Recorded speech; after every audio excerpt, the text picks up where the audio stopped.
Olá pessoal, vamos a mais uma aula de geografia e hoje nós vamos falar um pouco sobre quem são os brasileiros.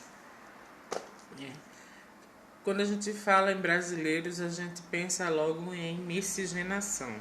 É uma palavra que define muito quem são os brasileiros, porque é uma mistura, né? São muitas misturas de culturas étnicas e religiosas.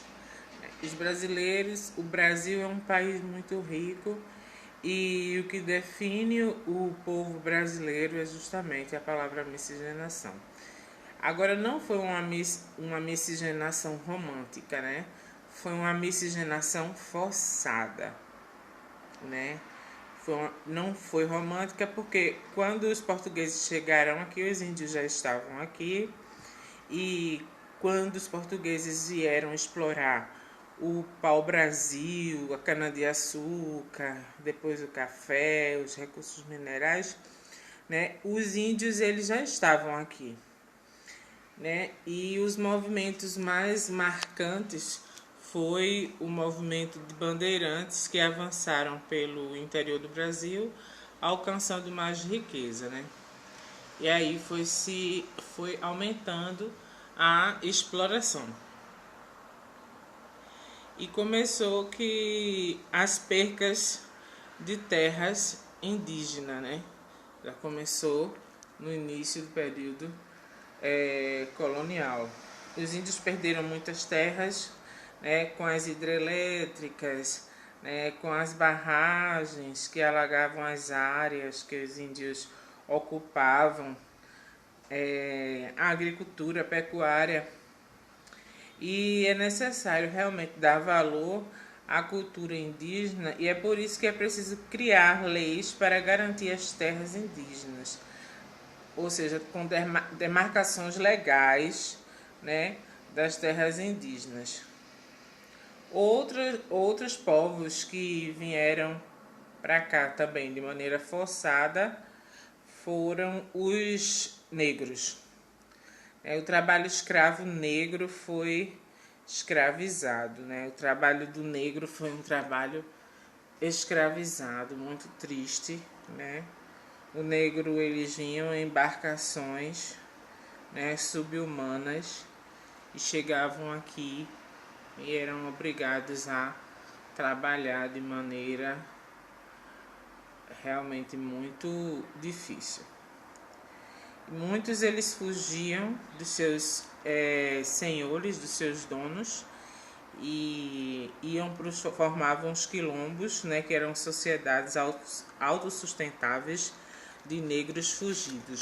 Então muitos negros fugiam e formavam as comunidades quilombolas. Recentemente receberam o reconhecimento legal, né, essas comunidades de negros que conseguiam sair e fugir da escravidão para os quilombos. O Brasil recebeu vários povos, além dos os índios que já moravam aqui, os negros que chegaram e os portugueses, né, que invadiram para explorar. Então, o Brasil recebeu os italianos que vieram, depois dos alemães, japoneses, muitos europeus fugidos de guerra. Com o passar do tempo, recebemos muitas influências de várias culturas, né?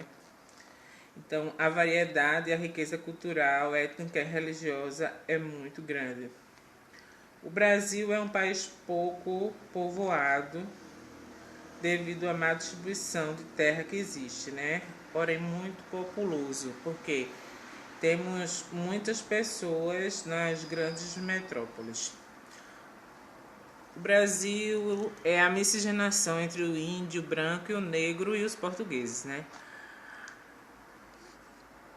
Existem áreas no Brasil mais vazias e outras mais cheias, né? Geralmente o litoral é mais cheio, mais denso, porque a exploração chegava muito pelo litoral, né? Os exploradores.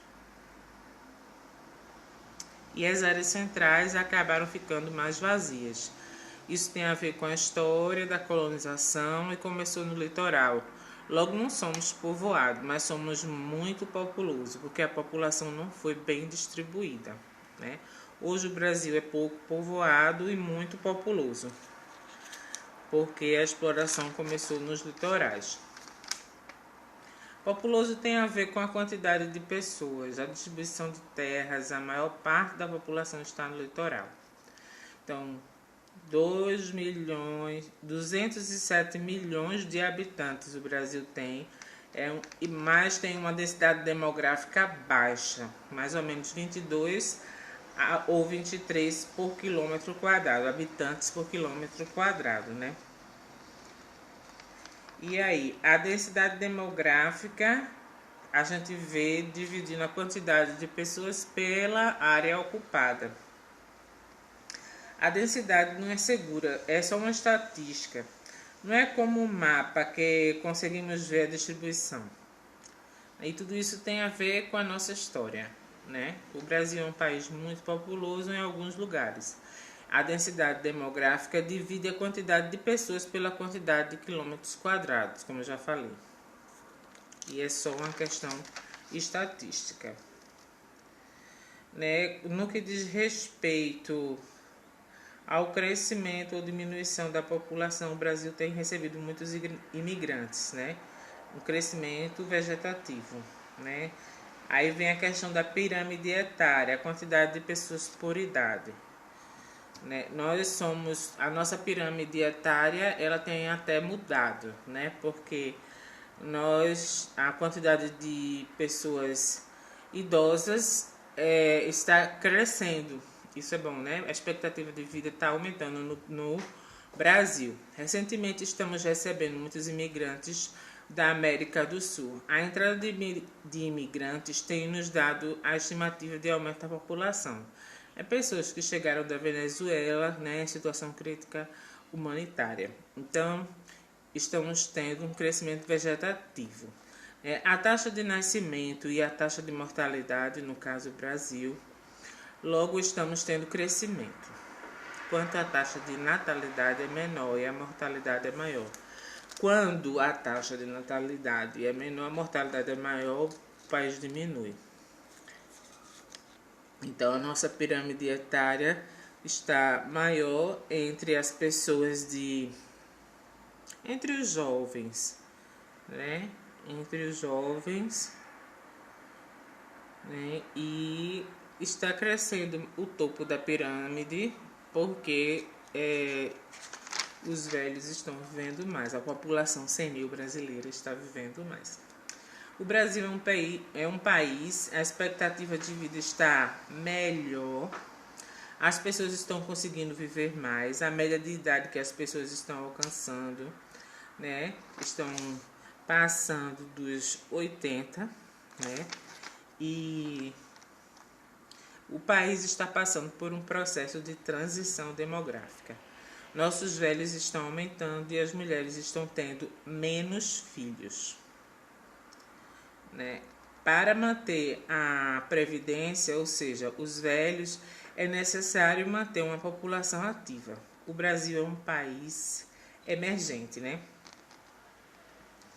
Porque ainda temos a questão do analfabetismo nas grandes regiões. E ainda é muito grande o número de analfabetismo segundo o IBGE 2014, né? Pessoas de 15 anos ou mais analfabetos ainda é muito grande. E a maior parte, infelizmente, ainda se dá na região Nordeste. Então, tem nascido muitas crianças sem condições de saúde e educação. As novas gerações estão tendo menos filhos, mas precisamos de uma população maior ativa para pagar impostos, né? A taxa de analfabetismo, a educação de modo geral, tudo isso influencia, né, no IDH, qualidade de vida, expectativa de vida, a renda, o salário, né? Aí o IDH varia de 0 até 1. Né? Existem lugares que têm um IDH médio, outros altos, outros muito altos. No Sudeste, o IDH está alto. Ok, pessoal. Até a próxima aula. Só lembrando que IDH é Índice de Desenvolvimento Humano, certo? Então, basicamente, nós brasileiros somos definidos como miscigenação, né? Porque somos uma mistura de vários povos, né? Índios, negros, portugueses e ainda europeus que chegaram aqui depois. Até a próxima aula.